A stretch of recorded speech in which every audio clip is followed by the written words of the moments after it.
Not everybody is a great cheerleader. So when we want and need support, we need to think about who we're turning to.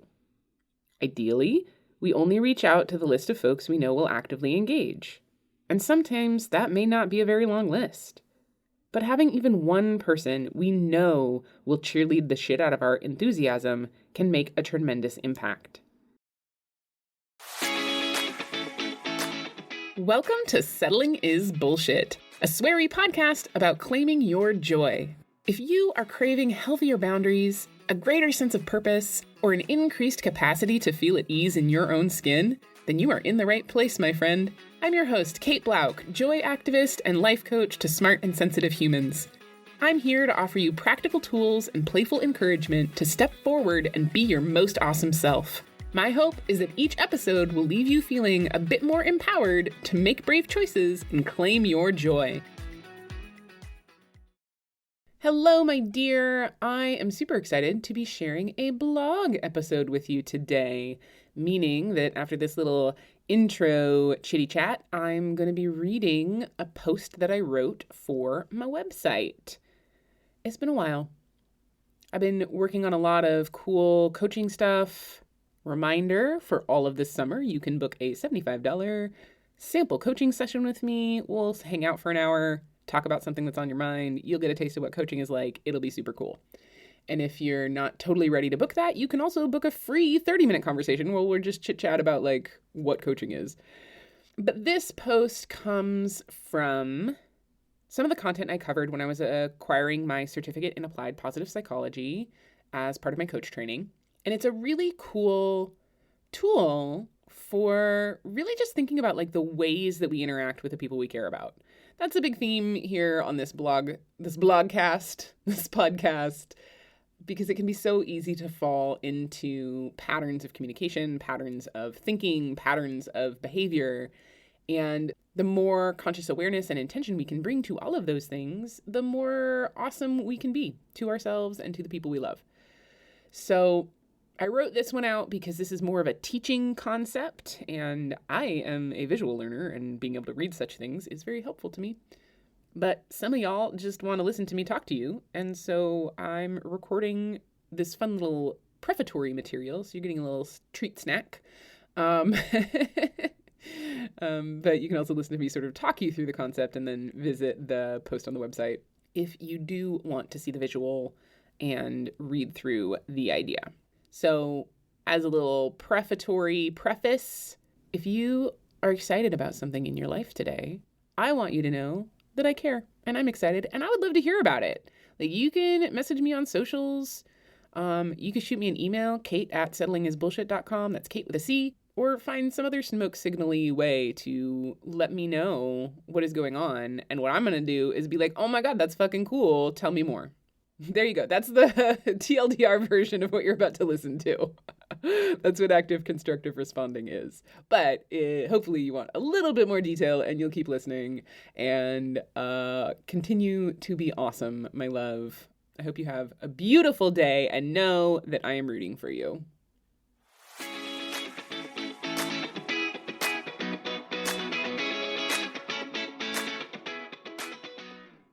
Nourishing our relationships through active constructive responding. Being in a relationship with anyone, friend, family, or lover, means attuning ourselves to them, paying attention to their moods and emotions, to what's going on in the ebb and flow of their lives. And hopefully, they do the same. A healthy relationship entails emotional reciprocity. It also requires dramatically more positive input than negative, or even neutral. According to decades of research by Dr. John Gottman of the Gottman Institute, in order for a relationship to thrive, couples need to have 5 positive interactions to counterbalance every single negative one. And I'm going to go ahead and repeat that.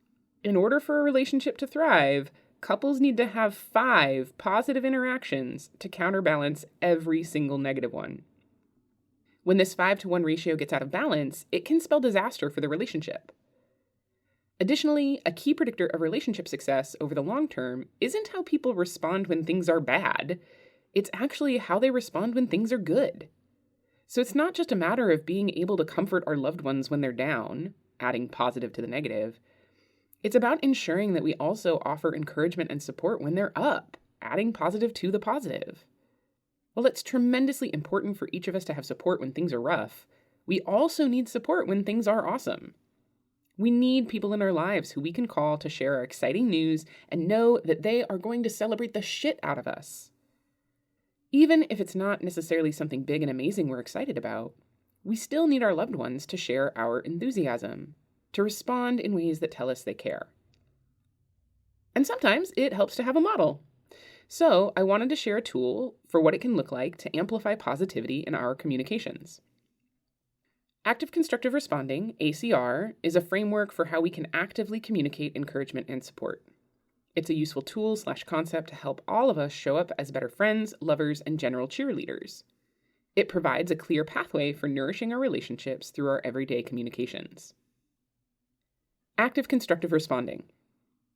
ACR is a concept that comes out of the field of positive psychology, the study of human thriving rather than disorder. The basic premise of the active constructive response framework is that we communicate in ways that are either active or passive, constructive or destructive. You can think of it like a chart with 4 quadrants: passive on the left, active on the right, constructive on top, destructive on the bottom. And there is an image of this in the post. I highly recommend you visit settlingisbullshit.com or Substack to check it out, because it can be helpful to have the visual. In any given exchange, we can be actively or passively engaged. We can be leaning in or sitting back. We can be intentionally contributing to a conversation or simply receiving, letting it flow over and into us. Similarly, we can show up in ways that are constructive or destructive. Are we building things up or tearing them down? And are we being intentional about the direction we take things? I'd like to think that most of us aren't showing up in destructive ways on purpose.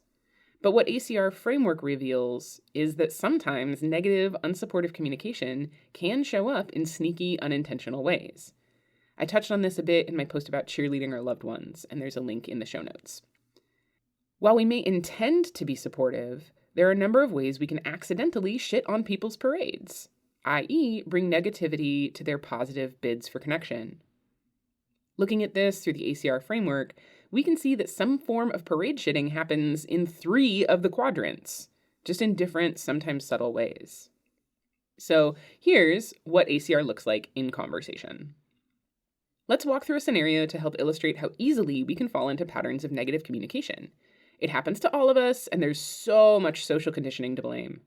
The point here isn't to make any of us feel bad, it's just to highlight how we can do better.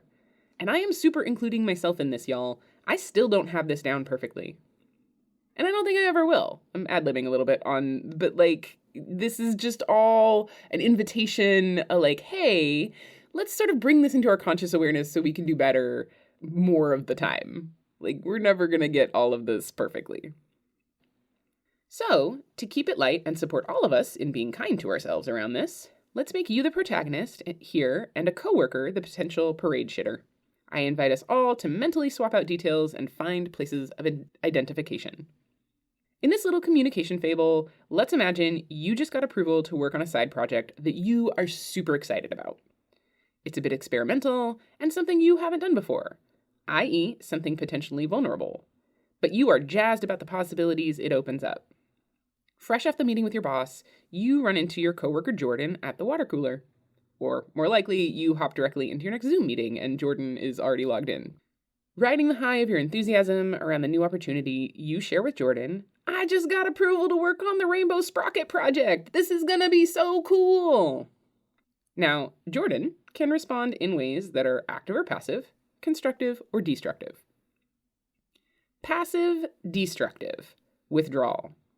Jordan says, "Do you have those TPS reports finished? I need them by tomorrow." Jordan doesn't engage with your enthusiasm, passive, and they shift the focus to something else/themselves, destructive.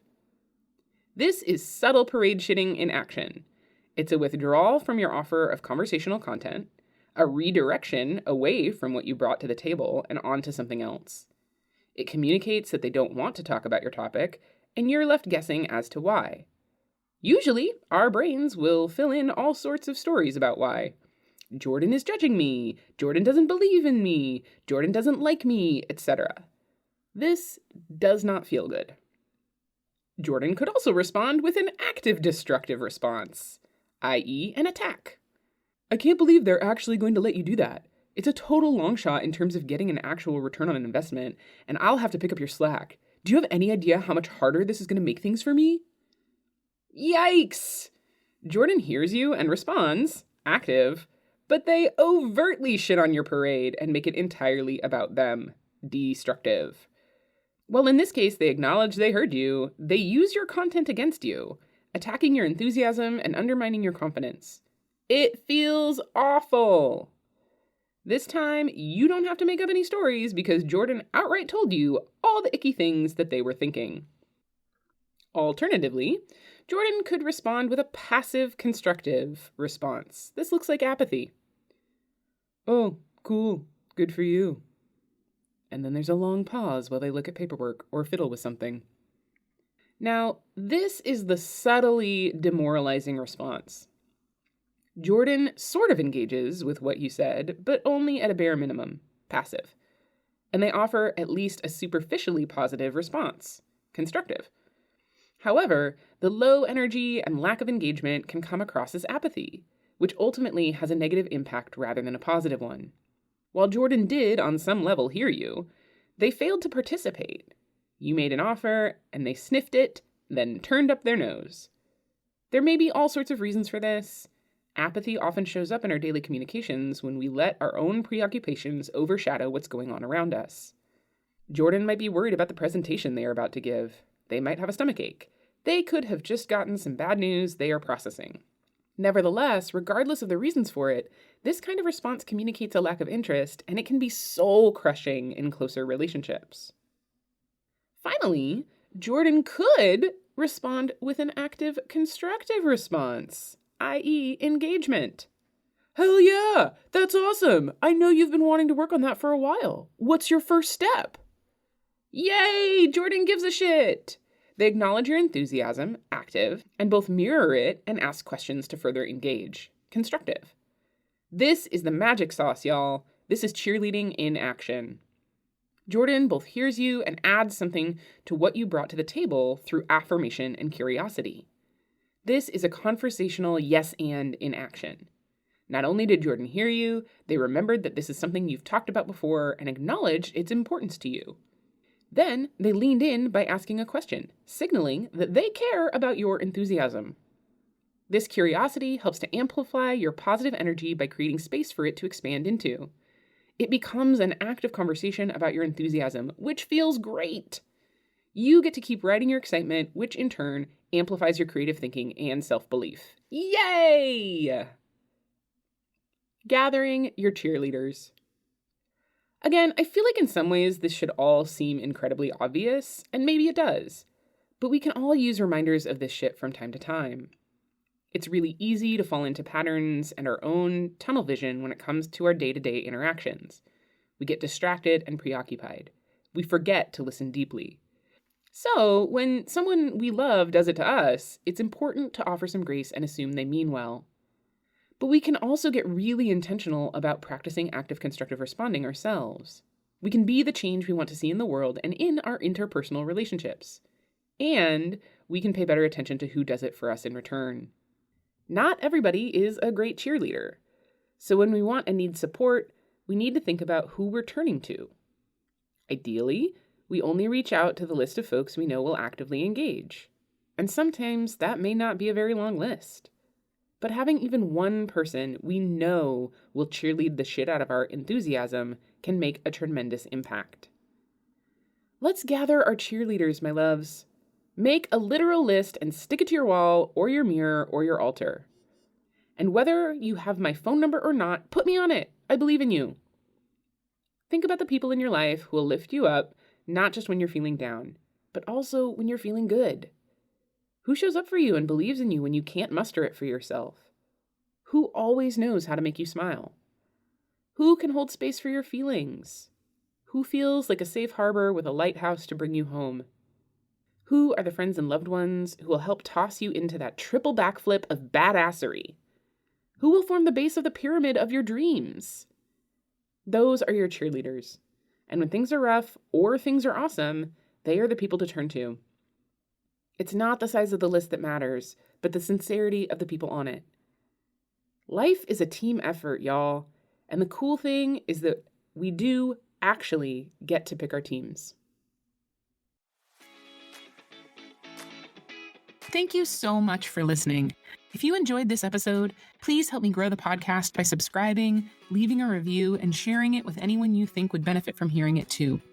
Your support means the world to me. If you'd like to get updates about new episodes, posts, and offerings, please visit settlingisbullshit.com to subscribe to my newsletter. You can also find information there about working with me one-on-one to build your most amazing life. Until next time, remember that I believe in you and that you are fucking awesome.